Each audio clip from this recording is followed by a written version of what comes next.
Good morning. I'd like to call the Senate Finance and Appropriations Committee meeting to order. Clerk, please call the roll.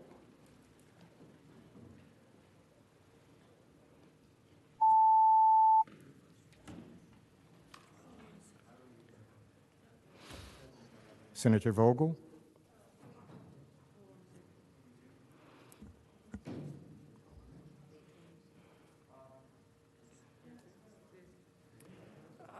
Committee members, what you do is on your iPad in front of you, you hit the I button.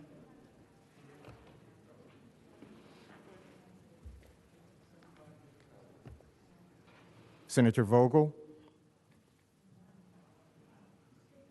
This is Aubrey Lane. Senator Vogel is on. She stepped away from her desk.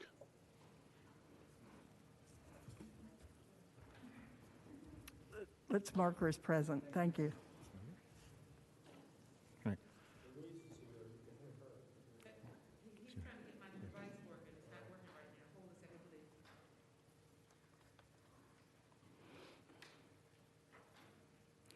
Senator Lucas, while they're working on that, I'll just start with my comments.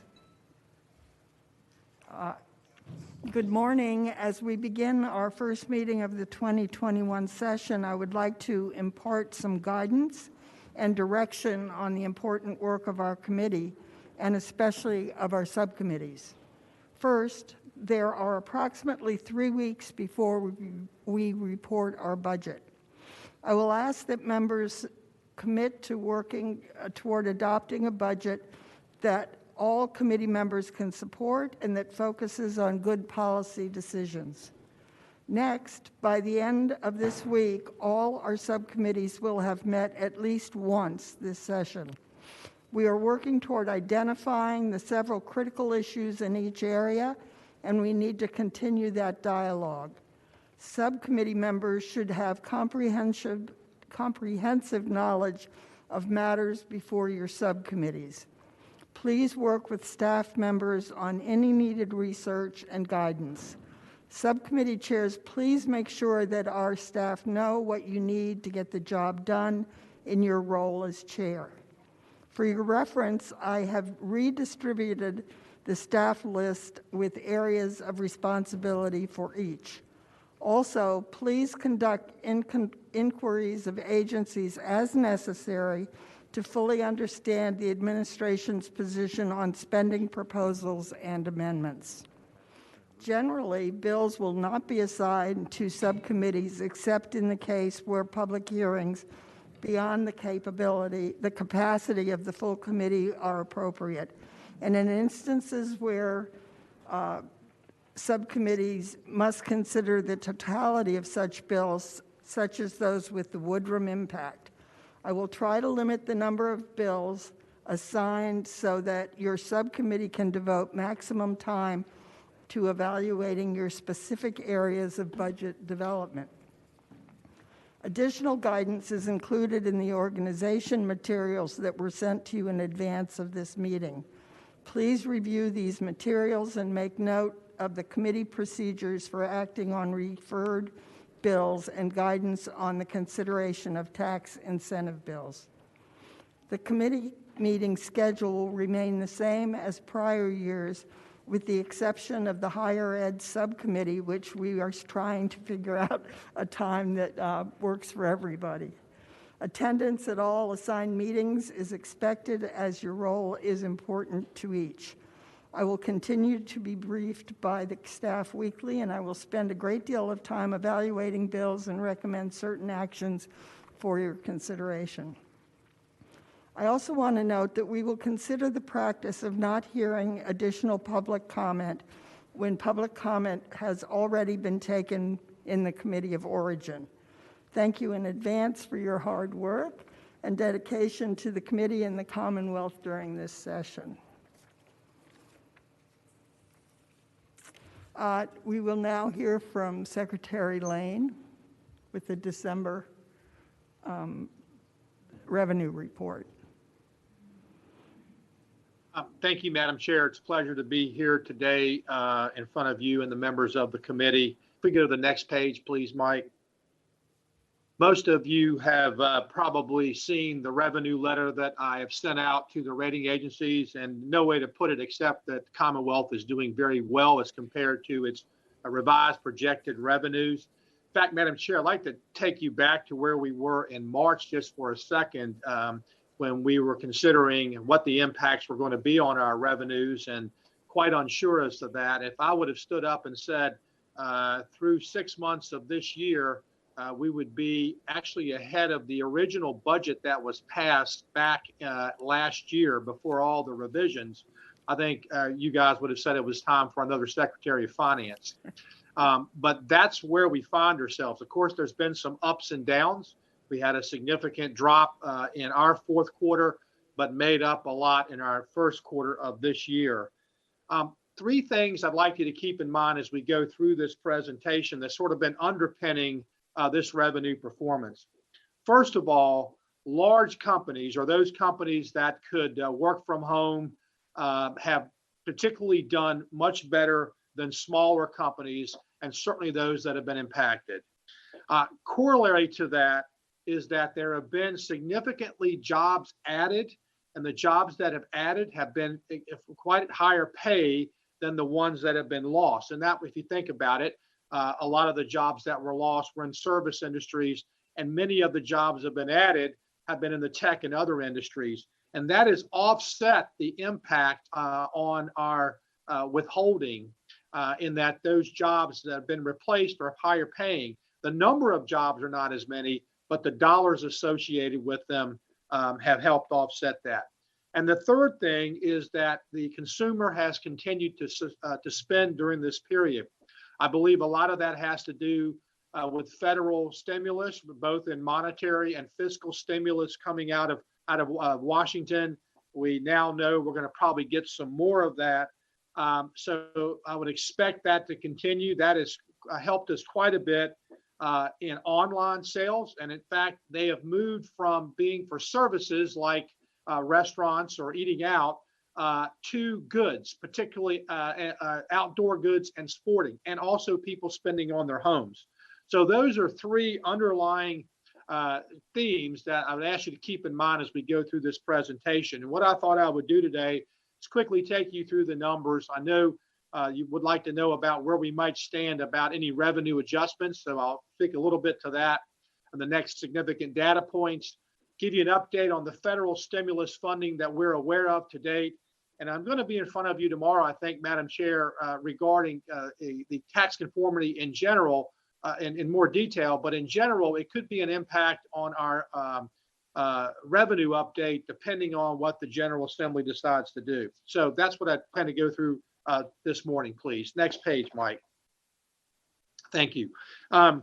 Really nothing has changed here, both pretty much at the national statistics. We have seen a continued increase in economic activity. Of course, that is starting to wane a little bit with the increase in the infection rate coming with the onset of this virus, particularly after the holidays.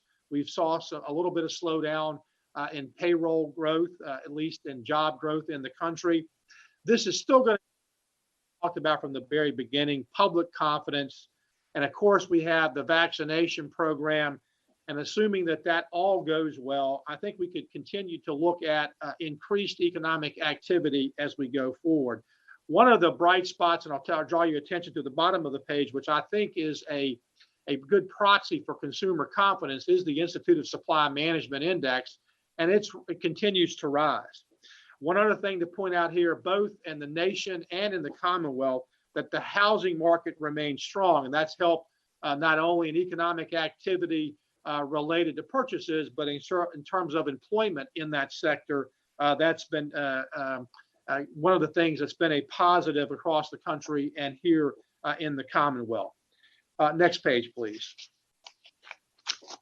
But when you get primarily, I mentioned earlier about the fiscal stimulus that we have seen, particularly in the transfer payments related to unemployment. We expect that to continue with the next federal stimulus coming out. It has kept interest rates low. And of course, that has helped us in our borrowing. In fact, there was the amount of money flooded into the market by the Federal Reserve. In fact, I read a statistic the other day that of all the dollars created since this country was established, 20% of them were created last year. So a ton of money went into the system last year. That's helped to keep interest rates low and liquidity good and markets functioning. The one thing that I would point out here is that not probably in the short term, but certainly in the intermediate and long term, obviously the national debt is now close to $30 trillion. And whether or not that's good or bad, I do expect we're going to see changes in policy as we move forward. One thing I would note in that regard, over the last few years, we've seen a lot of changes in tax policy. Over the last few years, it's been to be reduction in rates. I'm not sure we'll see that going forward with the new administration. But it brings us to a point we're going to have to deal with, I think, on a continuing basis, and that is this issue of conformity and the impact on our revenues, particularly if we consider rolling conformity.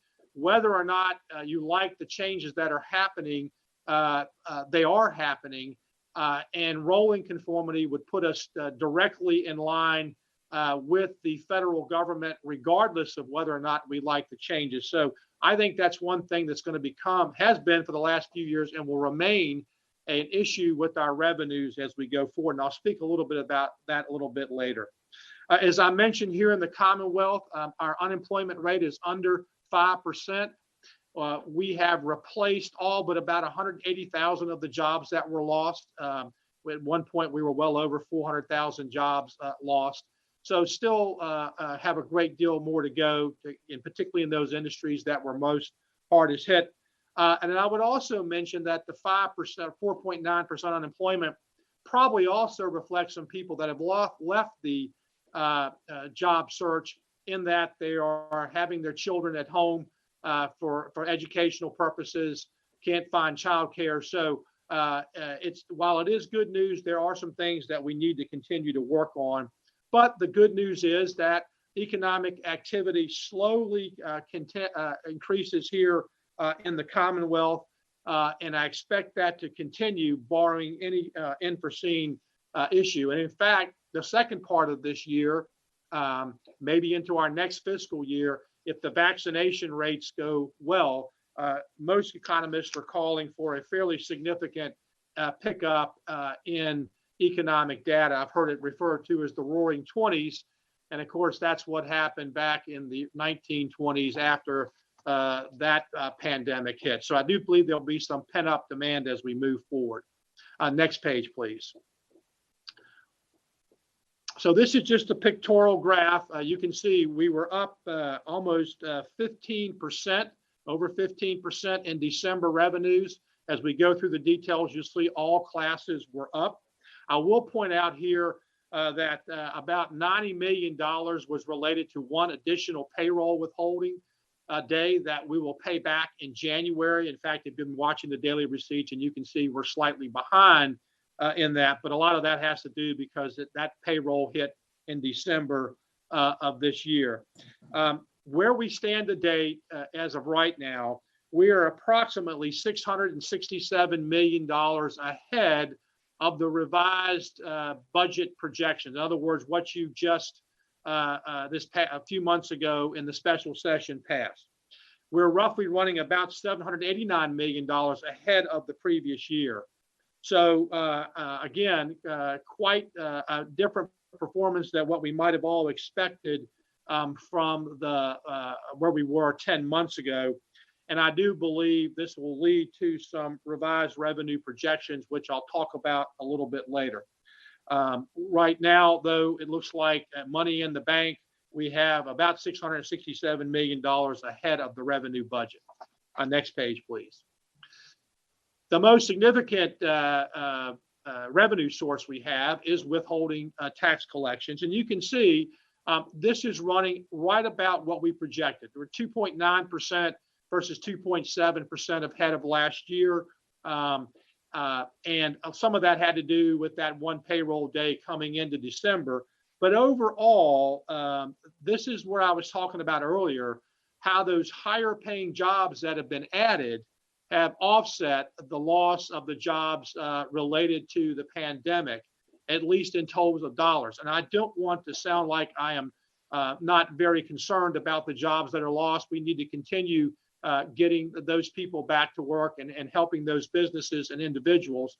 Just speaking to you in terms of the revenues, as we've experienced here in the Commonwealth, and withholding collections look like they're pretty much on track. I don't see any revisions here going forward, in that they are tracking pretty close to what our revenue revised estimate has. But nonetheless, good news in terms of us attaining that forecast, at least for the largest revenue source we have.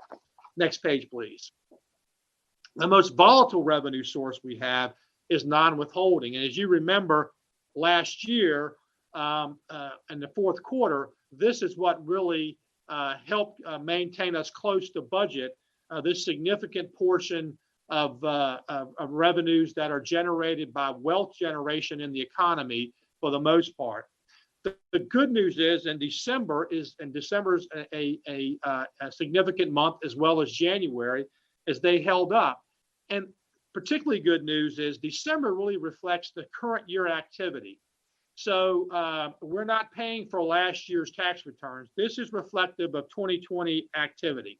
In fact, I read an article in Barron's the other day that many people are doing revised year-end estate and taking gains in anticipation of the new administration coming in tomorrow in the White House, expecting rates to be higher in the future. Remember, we saw this a little bit back in 2014 with the Bush tax cuts. I don't know how much of that is in there, but it does appear that this revenue source could remain above our projections as we move forward. In fact, if you look at the note on the bottom of the page, even taking out roughly the $350 million that we know is related to prior year because of the timing of our tax dates, we're still running ahead of last year's collections in this revenue source. So I would say that there is an upward bias in this. We will know a lot more in January. I will point you to that. Last January, we got about $550 million. We will know here in about 10 days exactly where we stand. I know the payments are due the 20th, but many of them are made by mail. And so we don't know that until the 1st of February for the most part. But I would say that we're close. And by the next time we talk, and probably before that, we would have a recommendation regarding if there are anything to be picked up in this particular source going forward. Next page, please. Rounding out individual income taxes or the refunds, and nothing here would anticipate that would cause us to believe we're going to have more than we anticipated. We're running slightly ahead of last year, but of course, we know a lot of that in this year related to activity that was from the previous year, people filing their tax returns with the federal due date of July 15th versus the normal time of May 1st here in the Commonwealth. So I don't see anything in here that would say that would reduce revenues going forward, at least from the data we've seen to date. So overall, net individual income tax is holding up well, withholding pretty much on our projections, but non-withholding actually better than we've anticipated. And we'll know a lot more on that, as I said, in the next 10 days or so.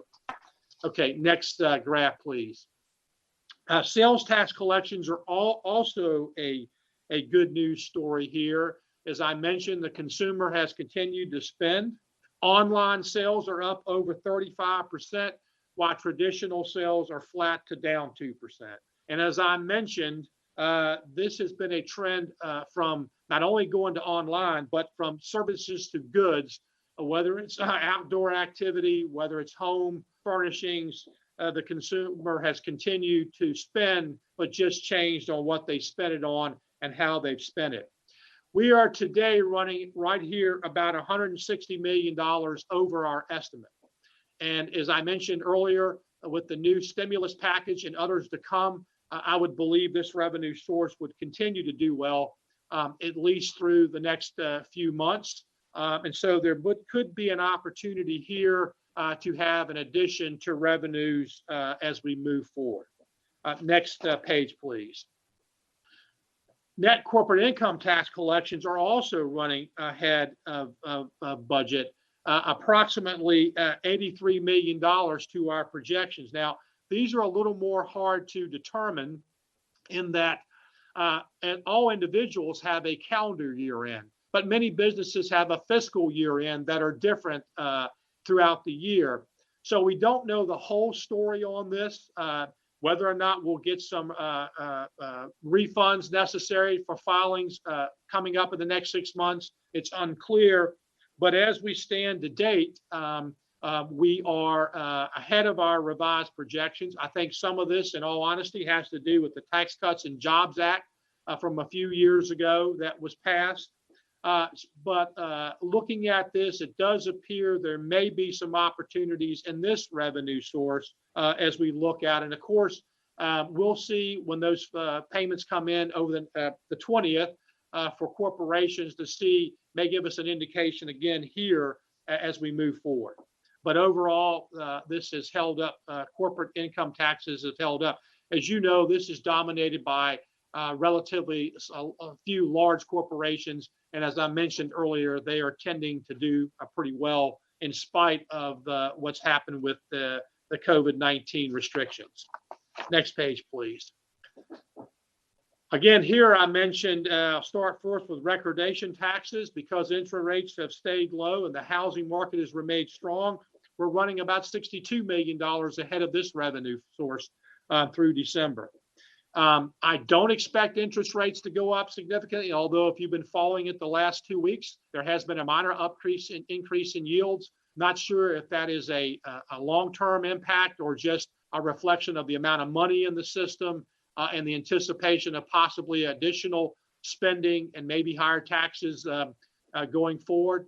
But nonetheless, we'll watch this. I will say it is in all governments' interest around the world to keep interest rates low. Because if we had anywhere near normal interest rates on the current debt, that would take a significant portion of the budget. So I don't see any fiscal or monetary policy, at least intentionally, trying to increase interest rates and inflation as we move forward in that because of all entities, including the U.S., with significant debts or consumer debts on their books going forward. Insurance premiums were also have held up. We were expecting possibly maybe we would see some rebates, and we still may be, because you saw a lot of the ads on TV where Geico and others were giving rebates to customers because they weren't able to drive or weren't having accidents. That has not been the case. As you know, the first part of it goes to the Transportation Trust Fund. That has been made, and we are now depositing them into the general fund, and that's running slightly ahead.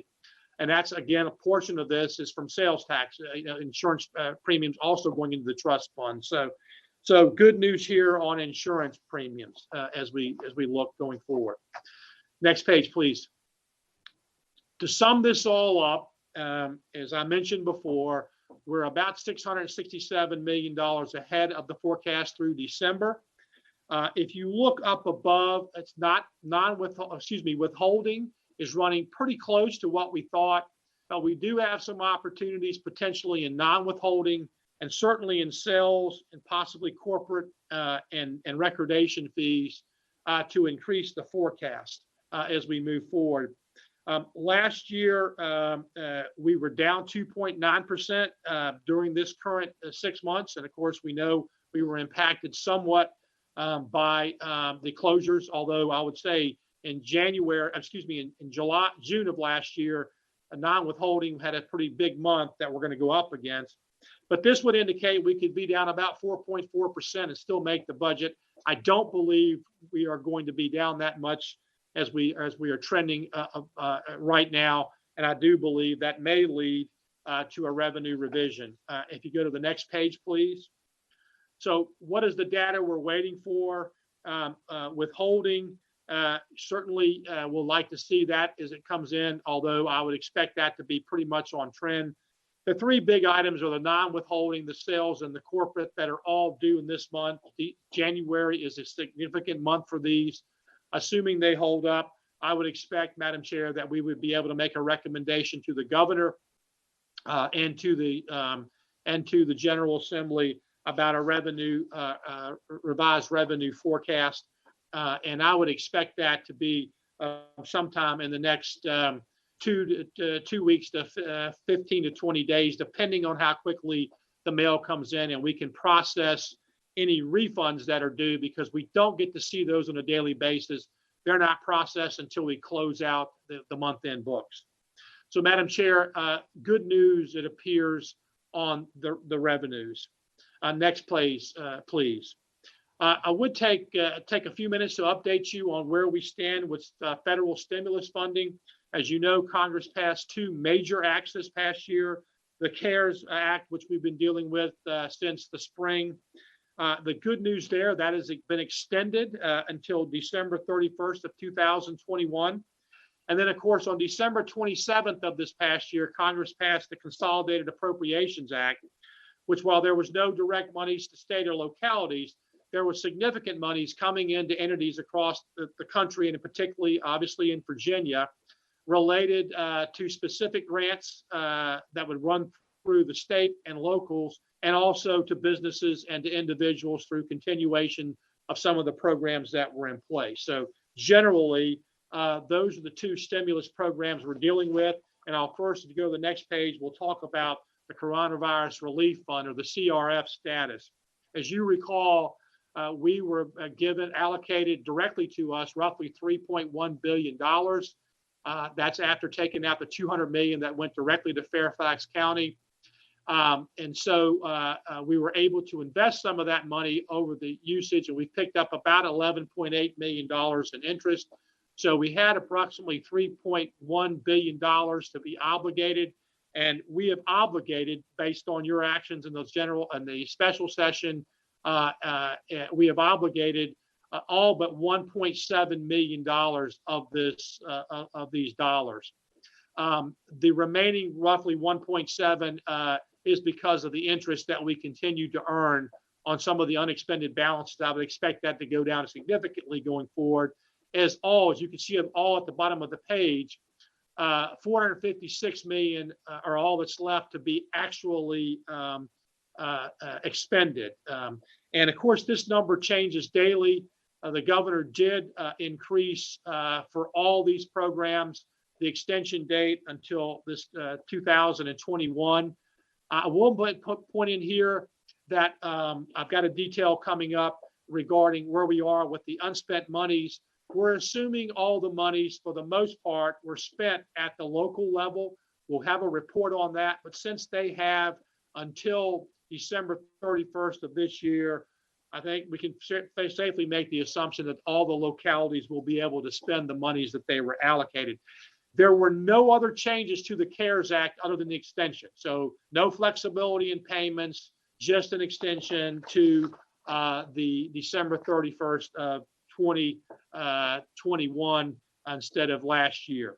Next page, please. What I've gone through here is first list for you, and I'll go through these pages relatively quickly. I just wanted to have them for your records. These are the coronavirus obligations, where they went based on, again, the special session budget going forward. You go to the next page.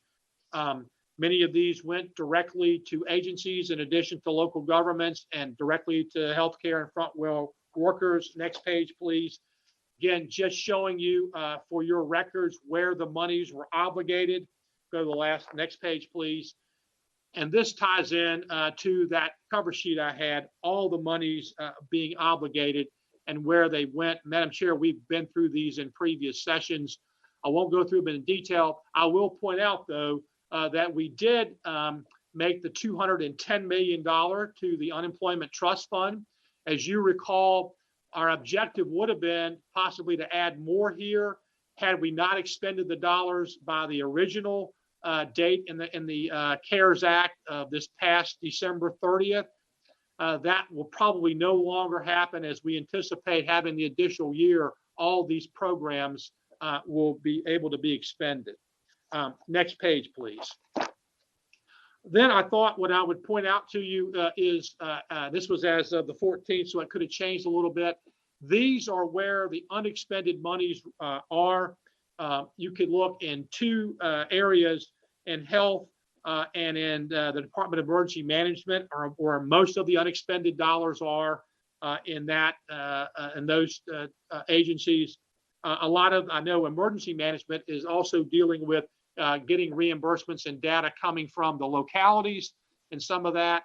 And then, of course, most of the monies in health are related to the testing, the vaccination, the PPE, those programs. But some of those monies obviously remain outstanding.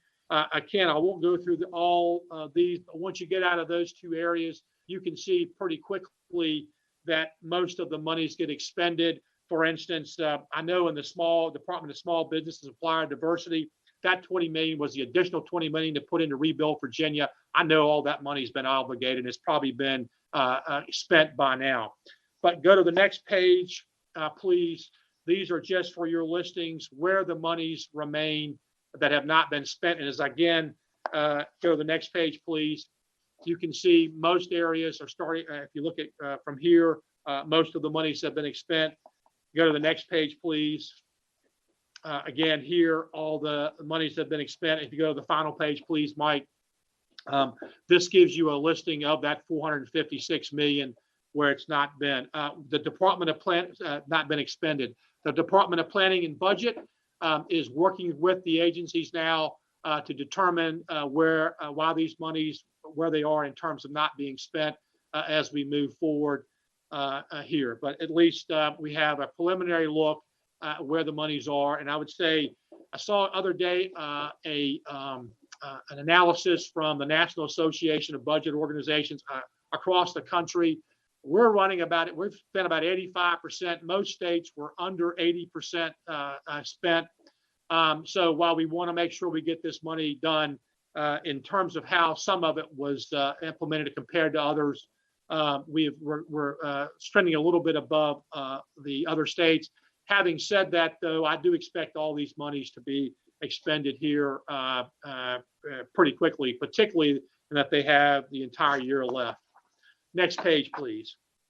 As I mentioned here, we did have some new federal relief legislation that was passed at the December 27th. Probably the key issue here I've already mentioned. It really extended the date of the CARES Act for an entire year. And of course, according to the reports we have seen, and I say that because we do not have all the details yet, a $900 billion package was passed to help with the economy as we move forward. I will point out in the Consolidated Appropriations Act, there were no direct monies given to states. So it's a completely different issue than we had last time.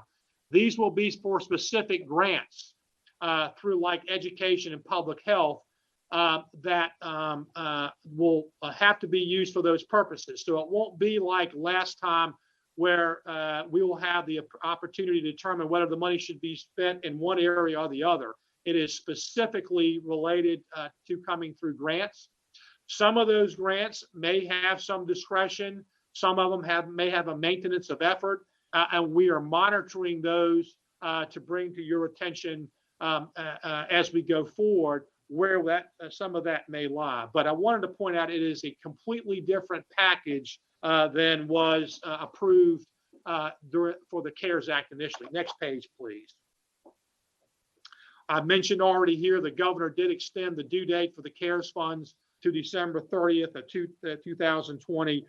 And just reiterate here, there were no other changes or no state money coming to the Consolidated Appropriations Act. And again, I'll point out the bottom of the page, all the new federal relief grants are directed to specific agencies and purposes. Although, as I said before, if there's any discretion, we will keep you informed on that. Next page, please. If you look at this across the country, and I don't know at all specific to Virginia yet, these are the categories where the $900 billion were allocated.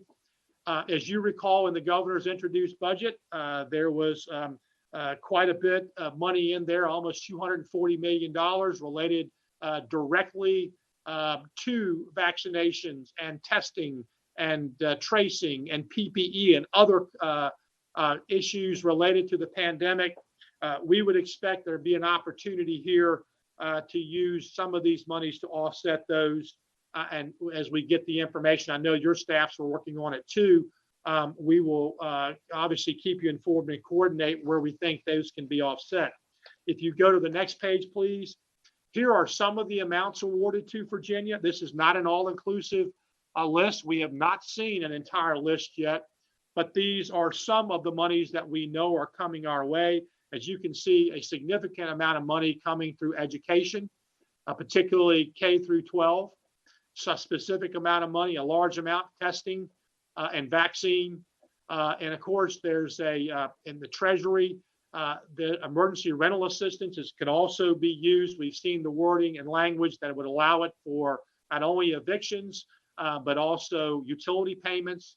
And then of course, there's transportation. I know, for instance, there are broadband is in it, but we have not seen any of that documentation. And Madam Chair, if it goes the way it did last time, it may be 60 days before we even have a handle on all that we're getting. So we'll have to stay in contact with you during session to keep you informed as we go.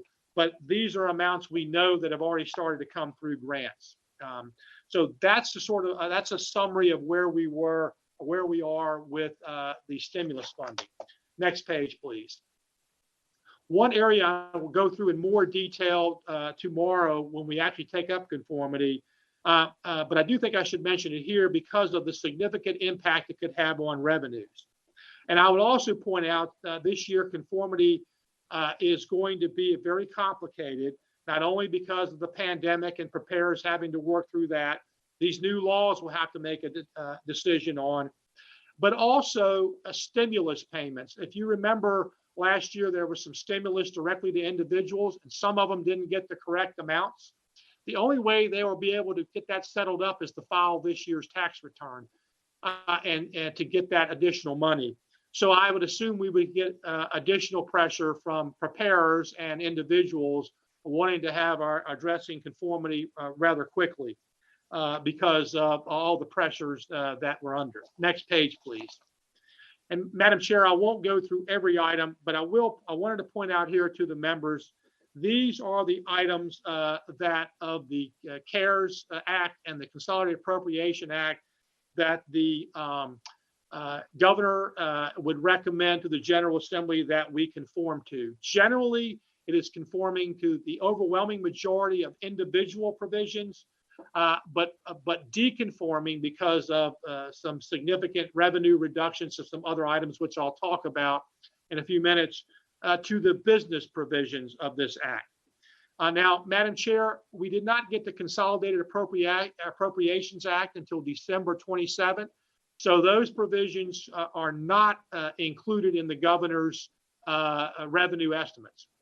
But the CARES Act provisions are. So if you go up to that line about a third of the way down, the budget does assume in 2021 a $34.2 million reduction, and in 2022 a $7.5 million reduction. But it does not include the consolidated appropriations provisions below the $9 million and the $69.7 million in 22 that by conforming to these primarily individual provisions, it would cost, we'd have to make a revenue reduction, although that is the recommendation by the administration to do this in that. Next page, please. I did want to point out to the members, though, where the significant revenue reductions would come and why we did not recommend them to conform to that. As you all know, conformity is basically something that we do. We try to conform as much as possible to the federal act, although we don't do it and have a history of not doing it when instances where we don't think Virginians are appropriately treated the same or there are significant revenue reductions. These are the areas where we did not recommend that there be compliance with the CARES Act and the Consolidated Appropriations Act. The first part of the table has to do with net operating losses. These first two allow losses actually from years that were not impacted by the COVID-19, but years 18 and 19 and also 20 to carry back losses up to 5 years. As you know, Madam Chair, we're a cash basis, so that would be a significant amount of cash coming out of the revenues, and the governor did not recommend, the administration did not recommend us conforming to those provisions. The business interest deduction limitation we partially conformed to. This would have increased it to 30 to 50%, but as you recall, Madam Chair, a few years ago with the Tax Cuts and Jobs Act, we conformed to 20%. But though this is the portion over 20% that we currently don't conform to. Had we conformed to those, it would have been a reduction of about $665 million in the second year of the current budget. Now, in relation to the CARES Act, the Consolidated Appropriations Act, there are two provisions that we did not conform to. The first for individuals, the 7.5% floor extension for medical expense deduction. We currently, the General Assembly did not conform to that last year, and that is why we did not include it in this conformity.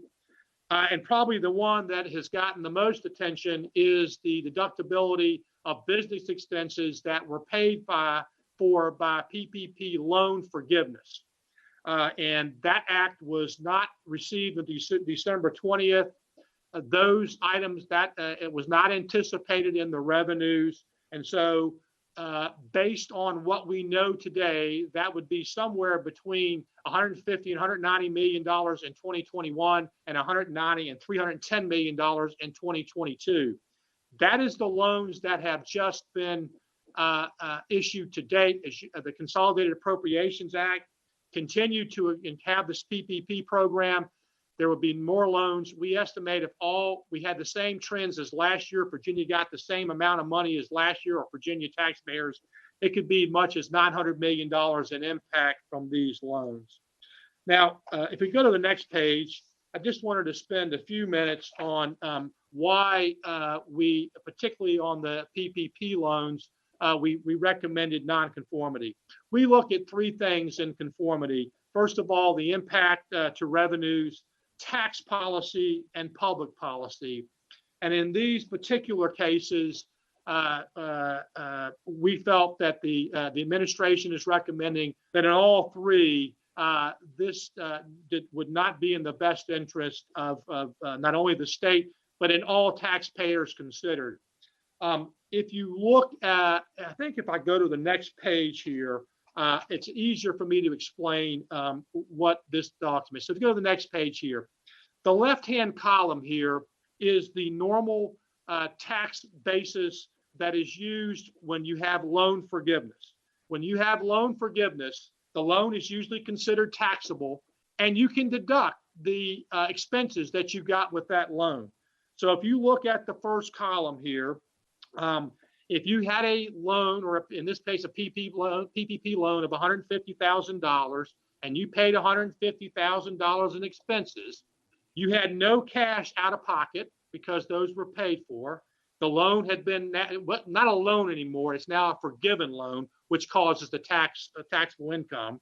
So you would have to report income of $150,000, but you could deduct the deductions for that of $150,000, and you would have no net tax impact. That is the tax law prevailing before the CARES Act. And in fact, that's where Rebuild Virginia grants will fall. So all the businesses, small businesses that got Rebuild Virginia grants will have to report the income and will be able to take the tax deduction. And that is typically what happens with loan forgiveness. But if you go to the next column there, this is what the CARES Act came out with.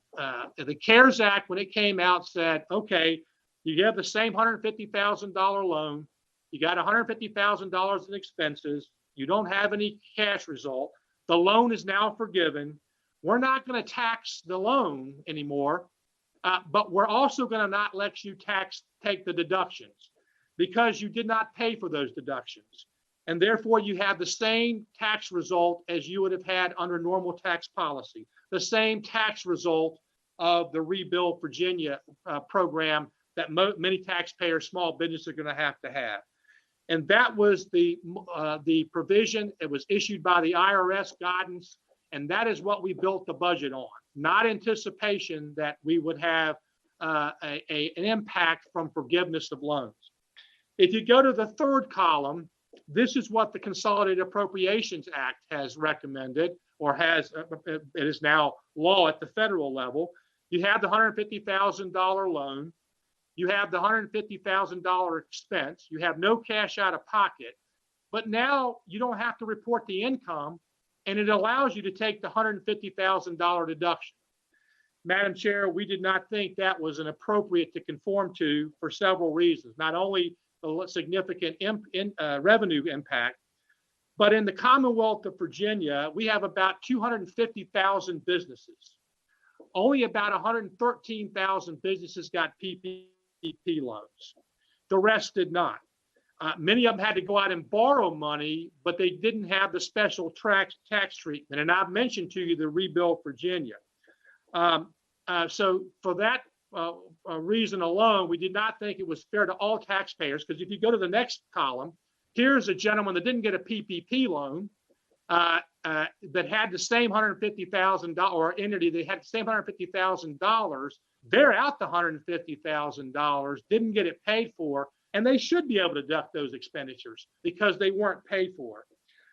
And many of our small businesses fell in this category. In fact, there was an article in the Richmond Times-Dispatch this last Sunday that most minority businesses and many small businesses did not get the PPP loan, not because they weren't qualified, they just didn't know how to do it. And so they were not able to get those monies. Also, I would point out across the nation that of all the PPP loans that were given, 50% went to 5% of companies, very large companies. So, Madam Chair, that is the reason why we did not recommend conformity with the PPP loans. But I do know that is something that will have to be decided by the General Assembly. So, Madam Chair, that completes my report. The only reason I spent a little more time on conformity was because of the significant revenue impact. Madam Chair. Madam Chair. Senator Peterson. Thank you, Madam Chair. Aubrey, you still there? Yes, sir. Thank you. I had a question about the PPP tax treatment. I understand, and that was a very comprehensive discussion about the disparate tax treatment and the deductibility of expenses. And I understand that there's 113,000 businesses in Virginia that receive PPP loans, and some of them are more sympathetic cases than others. I guess my question is, was there any thought by the administration about at least allowing those businesses in the most hard-hit sectors, such as restaurants, lodging, tourism, allowing them to claim this deductibility? In other words, rather than having them fill out an application and apply for a grant, just give them the same relief that the feds are giving them. And again, limit it to certain small, micro, whatever you want to call it, businesses, as opposed to just effectively decoupling for the whole class of affected businesses. Senator Peterson, Madam Chair, yes, and we just didn't think that the PPP was the appropriate proxy to do that, because many of those were hit that didn't even take loans. I know several who took from other parts of their savings and whatever to keep their employees. So I would think a better proxy would be some type of credit that even those who didn't borrow could get this. But to answer your question, certainly that is something we ought to look at in terms of helping those small businesses that were impacted. Whether or not it's the PPP is the best proxy would be the only question I would have, Senator Peterson. But certainly understand where you're coming from.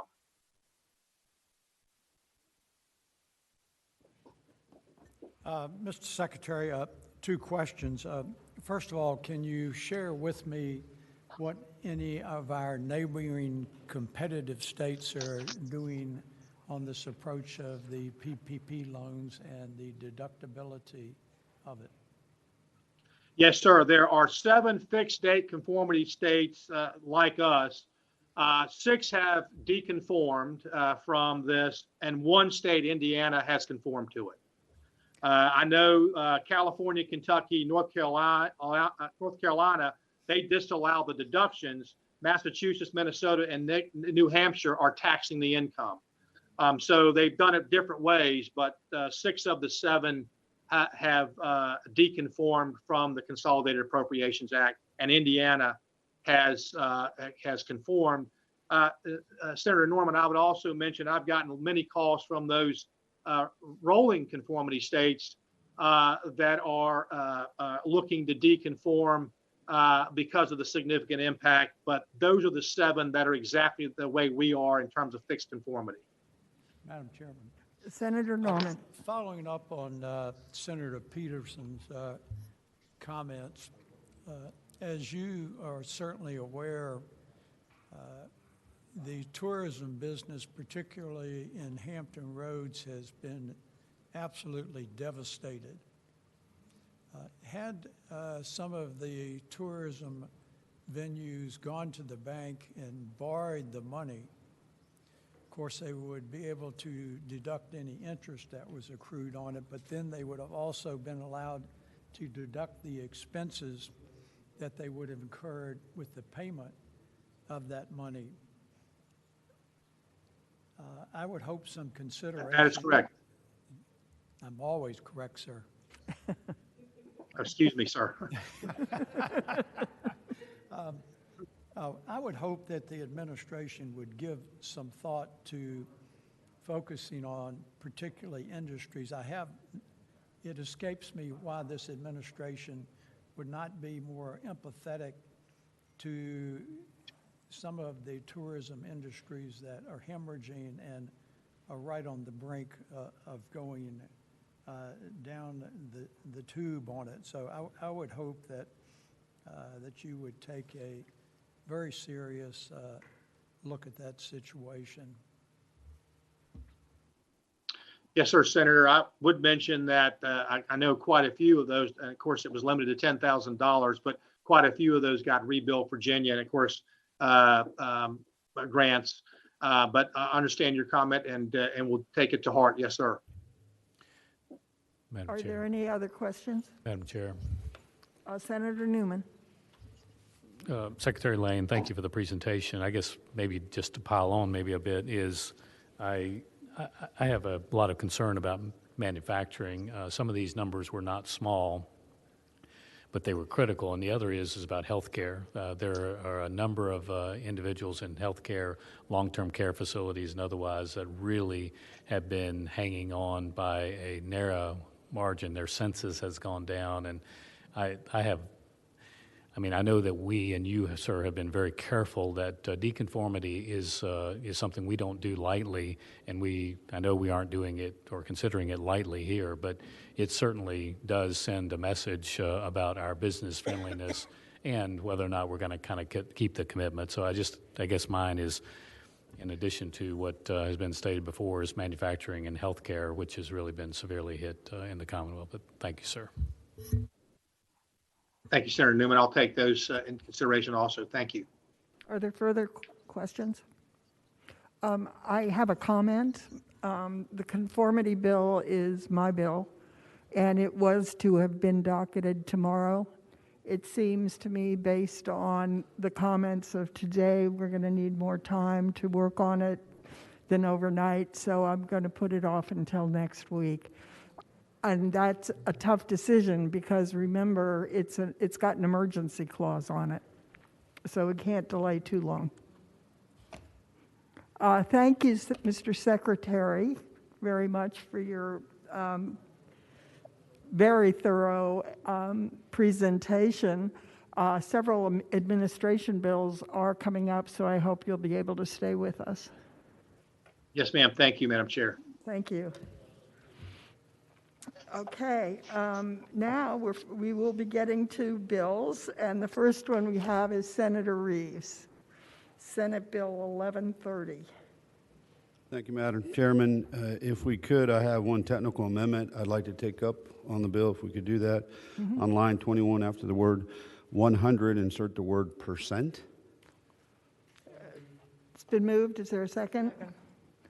Discussion? Second. Is there any discussion? All in favor, please say aye. Aye. Any opposed? The amendment's adopted. Thank you, Madam Chair. This is the enabling legislation on the constitutional referendum that was voted on by the voters of Virginia overwhelmingly to pass, that would provide some relief for those veterans who were 100% service-connected, permanent and totally disability. And so this is just that enabling legislation, and I'd ask favor upon the committee. Okay. Are there questions of the patron? I'm going to see if we have any public comment, and I'd like to point out that we're going to have on all public comments a total of 3 minutes on each side. And furthermore, if a bill has already been through a committee of origin, we will not be taking public comment on it here. We'll only be doing public comment on bills that originate here. So is there anyone who'd like to speak on this bill? Madam Chair, there are no members of the public with hands raised. Okay. Is there a motion on the bill then? It's been moved and seconded that Senate Bill 1130 be reported. Please record your vote. Senator Vogel, Senator Vogel votes aye. I'm seeing that some are not voting. Is there a problem? they're not in attendance, ma'am. Oh, okay. And no proxies?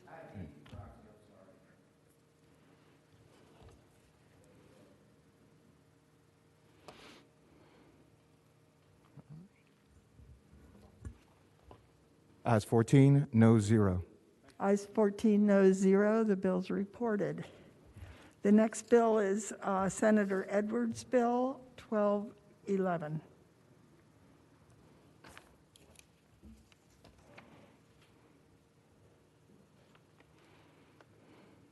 Madam Chair, this is a bill we saw last year. It was transferred from Transportation to Finance and Appropriations Committee.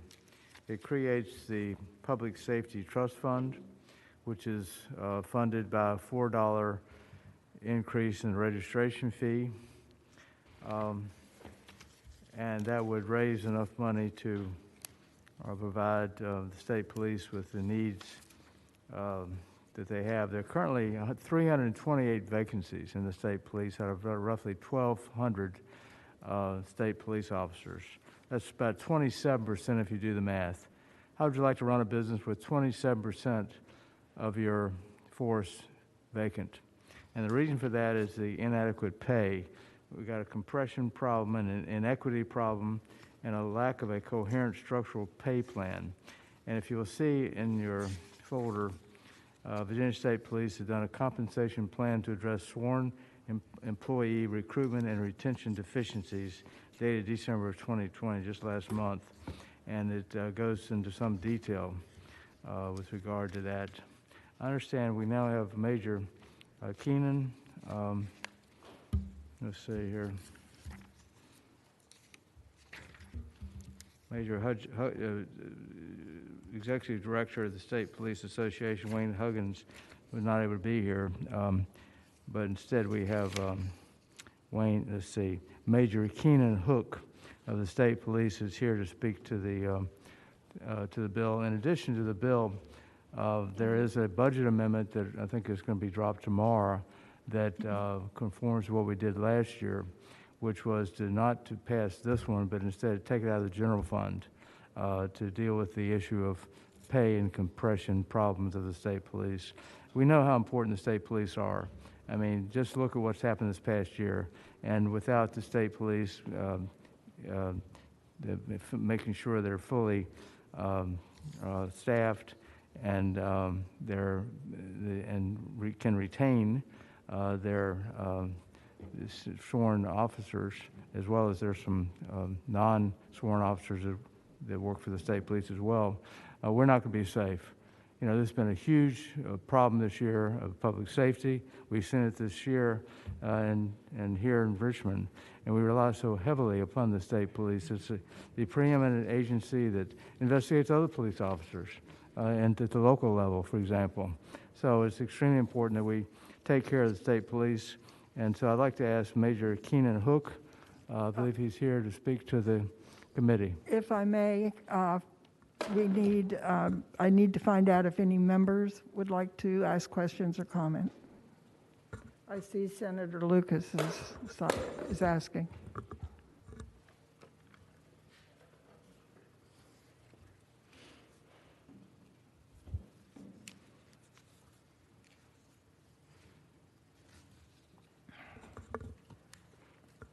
Senator Lucas, did you have a comment? No, ma'am. Okay. Then is Senator Hanger. Thank you, Madam Chair. This is just for our background here in operating. We typically have staff notes to expand on the pros and cons, background information, total revenue generated. Is that available to us here? What button do I have to push? Madam Chair, Senator Hanger, we emailed those materials in advance. We were trying to comply with the paperless amounts, but what I will say to you is, and Jason can chime in if need be, but based on the fiscal impact statement from last year and the raising of the $4, the additional $4, we're estimating it would be a non-general fund revenue increase of about $28.5 million, just based on last year's estimates, but there's not a new fiscal impact statement. Thank you. Madam Chair. Senator Marsden. Thank you, Madam Chair. Just a comment on the bill, which I am very much in favor of and wish it had passed last time. In the mid-90s, I can't remember the exact time, we switched to pay per performance, and the General Assembly obligated itself to providing agencies with, I can't remember the number, 4, 5, 6% a year for them to distribute based on merit. That was never funded that I'm aware of in any meaningful way. And I think this plan by the state police should be a guideline or a guidepost for other agencies as well as we move forward to try to reform our pay situation here in the Commonwealth. Because what we did was we went from funding pay up front to funding pay at the end of the budget cycle, where it was a matter of, well, what do we got left for employees? I think occurred, far too often.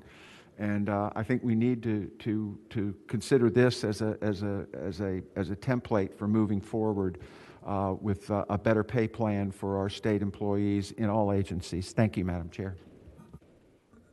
Thank you. Are there further comments or questions for the patron from members of the committee?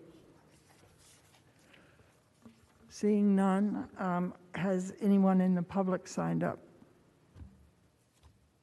Keenan Hook, please go ahead. Thank you, Madam Chair, Senator Edwards. This is Keenan Hook with the Department of State Police. First, I want to say I appreciate not only Senator Edwards carrying this bill for us, but also his kind words, his understanding about the plight we're in. And I know members of the committee, you all understand the situation we face. Many of you have seen the plan that we released, the study that we did in December that we released that details the just dire nature of these problems and how they're escalating and getting further and further away from us each year. We're certainly appreciative of every time the General Assembly has stepped in and tried to meet an incremental need for us. But at this point, what is really very clear is that without a structured pay plan, and as Senator Marsden points out, we're more than happy to pilot this for the entire Commonwealth of Virginia. What we need is a progressive pay structure that will allow us to recruit and retain the professional employees that we need to effectively carry out our mission. As Senator Edwards pointed out, 328 vacancies among our 1,200 patrol trooper positions today. That's dire. But what is alarming about that is when we wrote our report in December, it was 292 positions. So it really is an escalating problem, and we cannot address it with new hires. We would like to hire 90 people into every academy class that we run and run 2 classes a year to fill those vacancies. In reality, we can only get about 60 some people per class who are willing to join our department for what we can offer them. They're not just starting pay, but a pathway to show that there's an opportunity for progression over the course of a career. And it doesn't just impact staffing. It's not just about staffing at all. It also goes to our ability to be the kind of criminal justice agency, police agency that we want to be, and that we know you want us to be. We at the Department of State Police have always believed in a very strong commitment to connectedness to our communities, to engagement, to diversity. We want to be the kind of department that approaches policing from the standpoint of solving problems and working with individuals. And that's very easy to do 90+% of the time. But it takes an extraordinary skill set to do that when situations start to escalate and get tense. And we need the right people as part of this agency to do that. And so it's also about a commitment to professionalism for us. It's about a commitment to diversity, because we absolutely believe that our department ought to reflect the identity of the Commonwealth of Virginia. And what we've seen and what our report details is that right now there is we have a disparate problem with recruiting because we are unable to recruit at a competitive level for many of the most diverse candidates that we know we need to employ. So it's a comprehensive problem. It requires a comprehensive solution, and I'm thankful for the opportunity to share that with you, and I hope the committee will support this as a path forward, not just for the state police. I'm sorry to interrupt, but you've been more than a minute over time. Sorry. Okay, thank you. Is there anyone in opposition signed up to speak?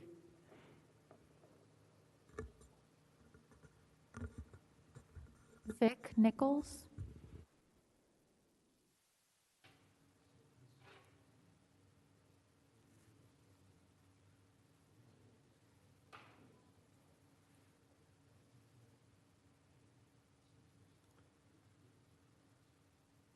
Yes. There is someone in opposition.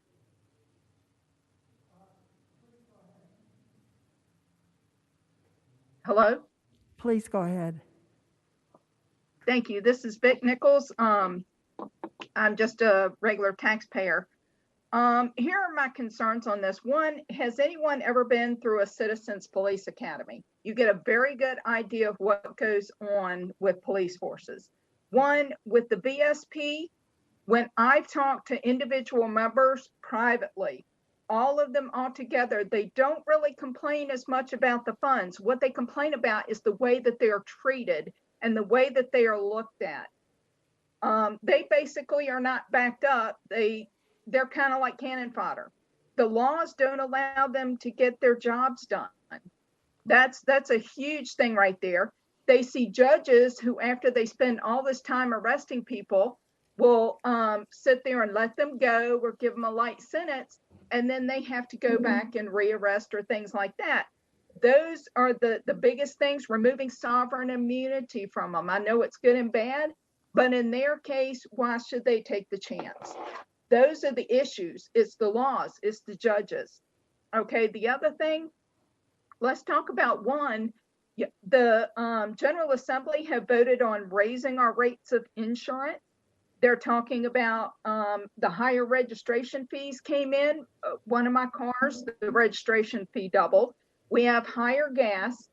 We already are having a recession part. I know that they've talked about the money is there, but no, it isn't. Not for the regular working people. I have somebody who is over 60 years old, and they are working two jobs. They're working a full-time job at a hospital and are paid okay, but they have to work on Saturdays and Sundays to make up some extra money to try to pay off bills. Okay, people need to learn to live on what we have to live with, and that means the regular people, minorities, poor people. You need to start understanding that. I am not unsympathetic to giving money out, but when the first things I hear out of VSP regular employees who talk to me as a regular person, it has to do with those issues. Pay is not one of them. Thank you. Okay, we have now the bill before us. It's been moved. Is there a second? Oh, Madam Chair. sorry. Senator Norman. Thank you, Madam Chairman. I'm very supportive of the bill that Senator Edwards is advocating. I think that there is a very significant corollary that goes with this legislation that does not cost us $1. And that is that I think the General Assembly needs to be more vigorous in its positive defense of the Virginia State Troopers, especially in the face of some of the ridiculous criticism that is coming from some of the numbnuts out there in society. And I just think that if we're moving along these lines, that we need to redouble our efforts in being verbally supportive of them. Thank you, Madam Chairman. Thank you, Senator Norman. I couldn't agree with you more. Senator Hanger. Thank you, Madam Chair. Just speaking to a concern that I have with the legislation, and I need to speak just to be clear on where I'm coming from on it's a matter of tax policy, I guess, because fees are taxes. And last year, actually, I was allowed to be a part of the negotiation for the Senator Saslaw carried the bill, the administration's bill on transportation funding, and it was concluded that we would reduce the registration fee by $10 because it's regressive if you have those types of fees built into the registration. Because if you buy, a $500 car that you just to get to work, or a $50,000 Porsche, it's the same fee. So, and there are people with different abilities to pay. My point is, I'm very supportive of channeling money, additional funds to our law enforcement, specifically the state police in this instance, and to our local law enforcement deputies as well. But how we raise the money is the issue for me, in that I think we need to prioritize our general fund dollars, increase taxes as necessary in a very transparent way, and get away from this fee structure thing where we create these special little pots of money that make it very complicated for us to appropriate when you get right down to having to be fair and equitable with how we handle the state taxpayer dollars. That's my concern. I think it needs to be a broad-based revenue source that supports our law enforcement rather than tacking a fee on, particularly when we just reduced it by $10 last year. And the point there was it was regressive to have that. Thank you, Madam Chair. Thank you, Senator. Madam Chair.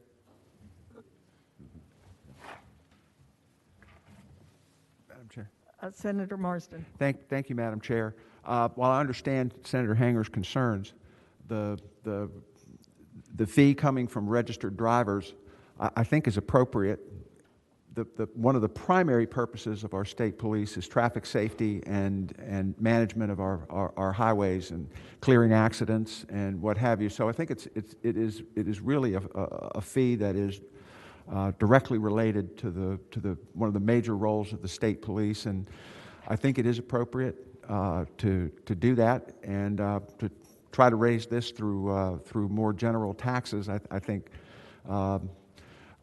makes it less transparent, because it's a question of that money is then applied to the state police. This way, people know where their money's going and that it's for their safety, and they do a great job, and I would be supportive of the bill. Thank you. Madam Chair? Senator Edwards? Yeah, Wayne Huggins is here now. I'd like to have him speak, if that'd be all right. Yes. Wayne? Good morning, Madam Chair. Thank you for the opportunity to share just a couple of comments. I won't be redundant, but I did want to add just a little bit of historical context to this vacancy problem. In December of 2016, we had 157 vacancies. In December of 2017, we had 204 vacancies. In December of 2018, 189 vacancies. December of 2019, 202 vacancies. And as you heard Major Hook say, last month, we started the month with 292 vacancies. Today, we're up to 328 vacancies. It's more than doubled in 4 years. This problem is exacerbated by COVID, in that we've got a whole host of people who either are or have been quarantined, to say nothing of several hundred troopers at this moment, either in Northern Virginia or the Capitol. This is a problem that absolutely has to be dealt with immediately. Thank you very, very much for your support. Thank you, Mr. Huggins. I move that the bill pass, Madam Chair. It's been moved and seconded that the bill pass. All in favor, please record your vote aye. Opposed, nay. Senator Vogel?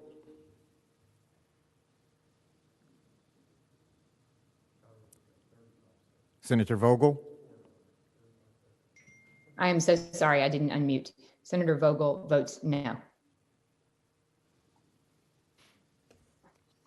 Ayes 12, nays 3. The bill's reported on a 12-3 vote.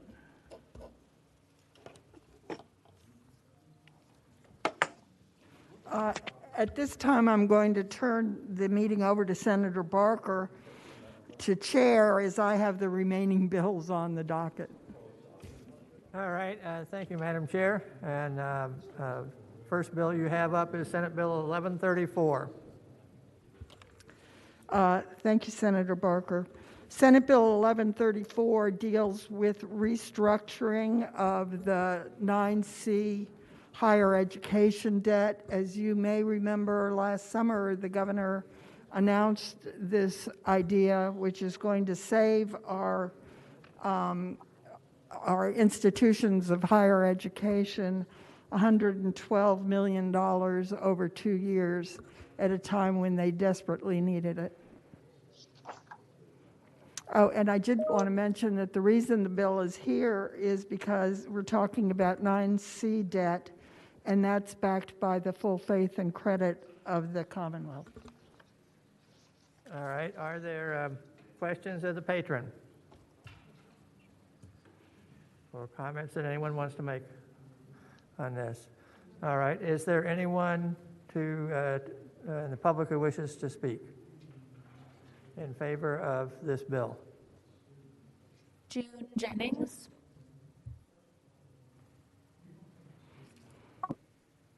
Can you hear me? Yes, please proceed. We'll have 3 minutes total for each side. Okay, thank you. Madam Chair, thank you for carrying this important legislation. As you know, this legislation is the governor's bill and was developed by the administration to provide debt service relief to institutions of higher education by deferring the next two principal payments on the Commonwealth debt. And because of COVID, the institutions of higher ed have been financially challenged, particularly with regard to dorm and dining facilities, many of which are financed by 9C general obligation bonds. And the administration strongly supports this legislation. Thank you. All right. Is there anyone else to speak in favor of the bill? Manju Ganarwala, please go ahead. Certainly. Hi. Good morning, Senator Barker, Madam Chairman, and members of the committee. My name is Manju Ganariwala. I'm the state treasurer. Just to add to what Ms. Jennings indicated, the current legislation does not allow us to restructure bonds in a manner that would extend the maturity of the bonds when we are doing refunding. The primary purpose of this legislation is to provide debt service relief to our institutions of higher education. So what we want to do is take principal payments that are due for outstanding 9C bonds in 21 and 22 and defer them for 2 more years after maturity. So if that project was funded by a bond issued in 2010, normally we issue a 20-year bond. That bond would then mature in 2030. We would take these principal payments and tack them on at the end of the maturity, which would be make it mature in 31 and 32. I'm happy to answer any other questions there may be. All right. Thank you for your testimony. I don't think there's any questions. Is there anyone else in the public to speak in favor of this bill? There are no more members of the public to speak, sir. All right. Okay, we have Senate Bill 1134 before the committee. All right, we have a motion to report and a second. Is there any further discussion? All right, then we will cast our votes on the board.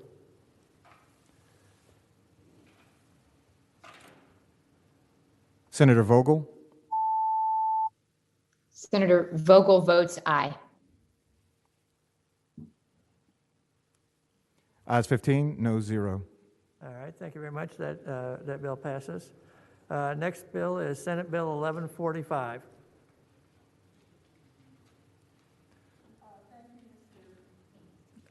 Mr. Chairman, this bill is another 9C bond bill, and this one permits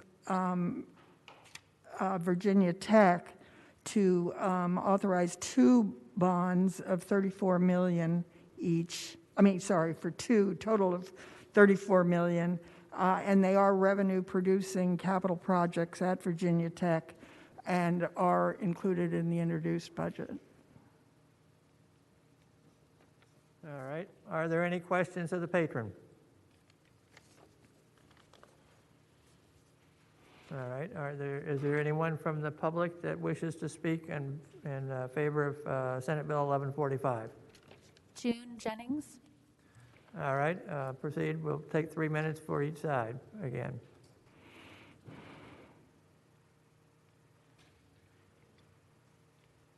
Sorry, I was having trouble unmuting my computer. Senate Bill 1145 is the governor's bill, and thank you, Chairwoman Howell, for carrying this legislation for us as well. This one would authorize 9C bonds for Virginia Tech, as was mentioned, for the parking supplement, and also for a dormitory supplement for the Upper Quad Residence Hall. And the administration strongly supports this legislation. All right. Any questions of the speaker? All right. Is there anyone else to speak on in favor of Senate Bill 1145? There are no other speakers in the queue, sir. Senator Barker, I see that there's a technical amendment needed. All right. There's a project code that's got some numbers and reversed. All right. Anybody want to report the amendment? So, I'd move the amendment. all right, we have a technical amendment that corrects the project code reference. Is there a second to that amendment? All right, any discussion? All in favor say aye. Aye. All opposed, no. That amendment is adopted. All right, is there any other comments or questions as it relates to Senate Bill 1145? All right, we have a motion and a second to report as amended. Any further discussion or questions? All right, we will vote on the board. Senator Vogel? Senator Vogel votes aye. Ayes 15, no 0. All right, that passes as well. All right, the next bill, Senator Howell, is Senate Bill 1155, Capital Outlay Plan. Thank you, Mr. President. Sorry, Senator Barker. This is a bill that we get every year to update the capital outlay plan. It just basically outlines the 6-year capital outlay improvement plan for projects funded entirely or partly from general fund supported sources. There were minimal changes from last year's plan, but it does have an outdated project in it, so if we could have a technical amendment to remove that outdated project. All right, are you offering that amendment? Yes. All right, we have an amendment to remove an outdated project. Is there a second to that amendment? All right, any discussion or questions on that amendment? All right, all in favor of that amendment, please say aye. Aye. All opposed, Aye. no. That amendment is adopted. Are there further questions, any further questions or comments from anyone? Is there anyone in the public that is signed up to speak on this bill, 1155? Yes, sir. Joe Flores. Go ahead, please.